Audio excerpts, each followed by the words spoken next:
नमस्ते, मैं doctor Zuber Khan, assistant professor geography, government college Bundi, आपका स्वागत करता हूं बीए पार्ट प्रथम वर्ष भूगोल की कक्षा में। इस कक्षा में हम भूगोल के द्वितीय प्रश्न पत्र पर्यावरण भूगोल का अध्ययन करते हैं। पारिस्थितिकी संकट। पिछले वीडियो में भी हमने पारिस्थितिकी संकट के बारे में अध्ययन किया था और जाना था कि पारिस्थितिकी संकट क्या होते हैं, कितने प्रकार के होते हैं। इसी क्रम में हम आगे बढ़ते हुए आज हम पारिस्थितिकी संकट के रूप में मरुस्थलीकरण का अध्ययन करेंगे। जैसा कि आपको इसके नाम से प्रतीत होता है, मरुस्थलीकरण अर्थात स्थलीय क्षेत्रों का मरुस्थलीय क्षेत्रों में बदल जाना। किसी भी स्थलीय क्षेत्र का मरुस्थलीय क्षेत्र में बदल जाना सामान्य अर्थों में मरुस्थलीकरण कहलाता है।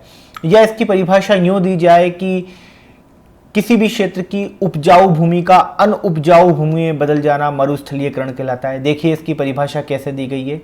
मरुस्थलीकरण भूमि के अनुपजाऊ हो जाने की ऐसी प्रक्रिया है जिसमें जलवायु परिवर्तन तथा मानवीय क्रियाकलापों से उपजाऊ एवं अमरुस्थलीय भूमि मरुस्थलों में परिवर्तित हो जाती है। अर्थात किसी क्षेत्र की उपजाऊ व अमरुस्थलीय भूमि जब मरुस्थलीय भूमि में परिवर्तित हो जाती है, फिर चाहे वो प्राकृतिक रूप से जलवायु परिवर्तन के कारण हुई हो या मानवीय क्रियाकलापों के कारण हुई हो, ऐसी प्रक्रिया को मरुस्थलीकरण कहा जाता है। मरुस्थलीकरण की प्रक्रिया से भूमि की उत्पादन क्षमता में ह्रास होता है। अर्थात किसी भी क्षेत्र में जब मरुस्थलीकरण की प्रक्रिया होती है तो वहां की जो भूमि होती है उसकी उत्पादन क्षमता में कमी आने लग जाती है।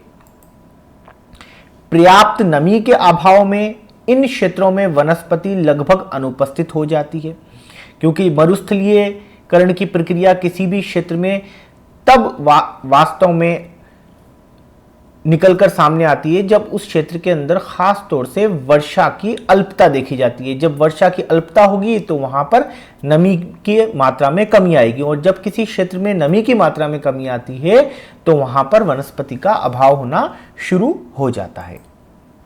वायु द्वारा निरंतर अपरदन होता है, भूमि की लवणता बढ़ती चली जाती है। जब किसी क्षेत्र से वनस्पति धीरे धीरे गायब हो जाती है तो उस क्षेत्र वो पूरा क्षेत्र वायु के लिए पूरी तरह खुल जाता है और वायु वहां पर बिना किसी बाधा के निर्बाध रूप से बहती है। अर्थात वायु के मार्ग में किसी भी प्रकार की कोई बाधा उत्पन्न नहीं होती, क्योंकि वनस्पति तो उस क्षेत्र से हटी गई है। जब वनस्पति के हटने से वहां वायु के मार्ग की बाधा हट जाती है तो उस क्षेत्र की भूमि वायु अपरदन के लिए पूरी तरह खुल जाती है और वायु तीव्र वेग से बहती हुई उस क्षेत्र की भूमि का लगातार अपरदन करती रहती है, उस क्षेत्र की भूमि को लगातार खुरचती रहती है। मृदा में ह्यूमस की मात्रा नगण्य हो जाती है तथा मृदा की जल धारण क्षमता बहुत कम रह जाती है। अब यहां हम देखते हैं मृदा में ह्यूमस की मात्रा नगण्य हो जाती है। अब ह्यूमस वास्तव में क्या होता है? ह्यूमस क्या होता है? किसी भी मृदा की वो ऊपरी परत होती है जो कि उस क्षेत्र विशेष में पाई जाने वाली वनस्पति के सड़ने गलने से बनती है। अब जब उस क्षेत्र विशेष की वनस्पति ही खत्म हो जाएगी, वहां वनस्पति होगी नहीं, तो उसके अंदर ह्यूमस की मात्रा भी कम हो जाएगी। ह्यूमस की मात्रा कम होने के कारण वहां के अंदर जीवांश, क्योंकि इसको ह्यूमस को हम जीवांश कहते हैं, जीवांश की अर्थात जैविक तत्वों की मात्रा नगण्य रह जाती है। मृदा की जल धारण करने की क्षमता भी बहुत कम रह जाती है, क्योंकि उस क्षेत्र की मृदा लगातार वायु अपरदन के कारण और घर्षण के कारण धीरे धीरे बालू का रूप लेने लग जाती है और उसके दाने मोटे होने लग जाते हैं, जिससे उसकी जल धारण करने की क्षमता कम रह जाती है। अनेक ऐसे मरुस्थलीय क्षेत्र हैं जो किसी समय वनाच्छादित थे। उदाहरणार्थ दजला व फरात नदियों का घाटी क्षेत्र। थार मरुस्थल भी वैदिक काल में सरस्वती नदी का प्रवाह क्षेत्र था। यदि हम इतिहास में झांककर देखें तो वर्तमान समय में ऐसा माना गया है कि कुछ क्षेत्र जो आज वर्तमान समय में मरुस्थल हैं, प्राचीन समय में कभी वन आच्छादित प्रदेश रहे थे और वहां पर उसके उदाहरण भी देखने को मिलते हैं। जैसे कि हम देखते हैं दजला फरात नदियों का क्षेत्र जो कि मिडिल ईस्ट में देखा जाता है, और हमारे भारत के अंदर थार मरुस्थल का क्षेत्र जो कभी वैदिक काल के अंदर बहुत ही हरा भरा प्रदेश था और वहां पर इसके प्रमाण भी देखने को मिलते हैं। वहां के अंदर जो वुड फॉसिल पार्क है, खास तौर से वहां पे उस समय में जो प्राचीन समय की वनस्पति पाई जाती थी उनका जो फॉसिल्स हैं आज भी वहां पे देखने को मिलते हैं। विश्व के लगभग 1/3 क्षेत्र पर मरुस्थलों का विस्तार पाया जाता है। आज हम यदि विश्व का पूरा अध्ययन करें, क्षेत्रीय अध्ययन करें, तो ये निकलकर सामने आता है कि आज के वर्तमान विश्व के कुल क्षेत्रफल के लगभग 1/3 क्षेत्र पे मरुस्थलों का विस्तार पाया जाता है। सहारा, कालाहारी, अरब, थार, गोबी, ऑस्ट्रेलिया, आटाकामा, तकलामकन, नामीब, सोमाली आदि विश्व के प्रमुख मरुस्थलीय क्षेत्र हैं जो प्राकृतिक एवं मानवीय कारणों से फैलते जा रहे हैं। मरुस्थलीय क्षेत्रों का यह आवश्यक नहीं कि वो हमेशा प्राकृतिक कारणों से भी फैले, मानवीय कारण भी ऐसे होते हैं जो किसी अमरुस्थलीय क्षेत्र को मरुस्थलीय क्षेत्रों में बदल देते हैं। भारत के 12.13% भूभाग पर शुष्क मरुस्थल तथा 29.17% भाग पर अर्धशुष्क मरुस्थलों का विस्तार पाया जाता है। अब शुष्क मरुस्थल और अर्धशुष्क मरुस्थल से क्या तात्पर्य? ऐसे मरुस्थलीय क्षेत्र जहां 25 सेंटीमीटर से कम वर्षा देखी जाती है उन्हें हम शुष्क मरुस्थलीय क्षेत्र कहते हैं, और ऐसे मरुस्थलीय क्षेत्र जहां पर 25 से 50 सेंटीमीटर वर्षा देखी जाती है उसे हम अर्धशुष्क प्रदेश या अर्धशुष्क मरुस्थलीय प्रदेश की संज्ञा देते हैं। थार का मरुस्थल इनमें सबसे बड़ा है। भारत के अंदर यदि हम बात करें तो मरुस्थलों में, तो भारत के अंदर जो मरुस्थल देखने को मिलते हैं, शुष्क मरुस्थल देखने को मिलता है। खासतौर से हम उष्ण शुष्क मरुस्थल की बात कर रहे हैं तो ये भारत के उत्तरी पश्चिमी भाग के अंदर, खासतौर से राजस्थान के पश्चिमी क्षेत्र के अंदर थार का मरुस्थल देखने को मिलता है।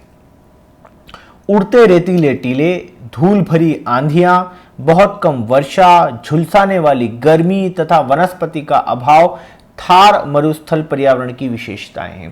थार मरुस्थली के अंदर जब हम जाके देखेंगे तो वहां पे हमें रेत के टीले, दूर दूर तक रेत के टीले दिखेंगे। खास तौर से गर्मियों के अंदर यहाँ धूल भरी आंधियां चलती हैं, बहुत कम वर्षा होती है, गर्मी बहुत ज़्यादा पड़ती है, क्योंकि आप यह जानते हैं कि जिन क्षेत्रों के अंदर वनस्पति नहीं होती उस क्षेत्र की पूरा धरातल प्रकाश के लिए, धूप के लिए खुल जाता है, जिससे कि वो बहुत जल्दी गर्म हो जाता है। और बालू वाली चीज़ें, बालू की आप ये जानते हैं बहुत ही जल्दी गर्म होती है, बहुत ही जल्दी ठंडी होती है। तो दिन के समय जब धूप निकलती है तो यहाँ पे गर्मी बहुत ही जल्दी बढ़ जाती है और बड़ी झुलसाने वाली गर्मी होती है। वनस्पति का यहाँ लगभग पूर्ण अभाव पाया जाता है। मरुस्थलीकरण की प्रक्रिया के कारण इसके उत्तर पूर्वी दिशा में बढ़ने के अनेक प्रमाण मिलते हैं। धीरे धीरे क्या हो रहा है कि थार मरुस्थल कई प्रकार से, कुछ प्राकृतिक कारणों से और अधिकांशतः मानवीय कारणों से धीरे धीरे उत्तर पश्चिमी क्षेत्र से धीरे धीरे पूर्व की ओर बढ़ रहा है, और इसके कुछ प्रमाण भी सामने आए हैं। वायु के द्वारा बालू के नवीन क्षेत्रों में जमाव, अत्यधिक पशुचारण, वन विनाश, जलवायु परिवर्तन इसके प्रमुख कारण हैं। आज यदि थार मरुस्थल का विस्तार हो रहा है तो खास तौर से इसके पीछे जो कारण निकल के सामने आते हैं वो ये है क्योंकि मरुस्थलीय क्षेत्रों के अंदर वनस्पति का लगभग पूर्णतः अभाव होता है, और ऐसे क्षेत्रों के अंदर जब पवन बहती है, पवन का प्रवाह होता है, तो उसके मार्ग में किसी भी प्रकार की बाधा नहीं होती। और जब पवन के मार्ग में बाधा नहीं होती तो पवन क्या करती है, अपने साथ में इन क्षेत्रों से बालू को उड़ाकर ले जाती है और नवीन क्षेत्रों में ले जाकर जमा कर देती है।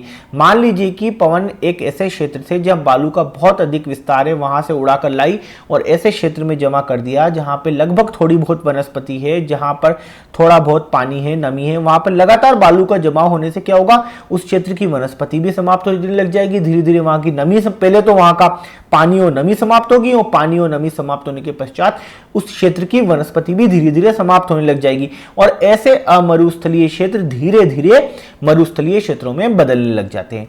दूसरी ओर कई बार ऐसा देखा जाता है कि मानव की अविवेकपूर्ण गतिविधियां, खास तौर से अत्यधिक पशुचारण, जब किसी क्षेत्र विशेष के अंदर अत्यधिक पशुचारण कराया जाता है तो वहां पर वनस्पति का आवरण पूर्णतः खत्म हो जाता है, और जब किसी क्षेत्र में वनस्पति का आवरण पूर्णतः खत्म हो जाएगा तो वहां की मृदा वायु अपर्दन के लिए तो खुली जाएगी, साथ साथ ही उस क्षेत्र के जलवायु परिवर्तन भी हो जाएगा। वहां पर समय पर वर्षा नहीं होगी, वर्षा की कमी के कारण ऐसे क्षेत्र धीरे धीरे अमरुस्थलीय क्षेत्रों से मरुस्थलीय क्षेत्रों में बदलने लग जाते हैं। वन विनाश आप जानते ही हैं, खासतौर से मानव अपनी आवश्यकताओं की पूर्ति के लिए व अपने लालच के लिए वनों का समूल नष्ट कर देता है।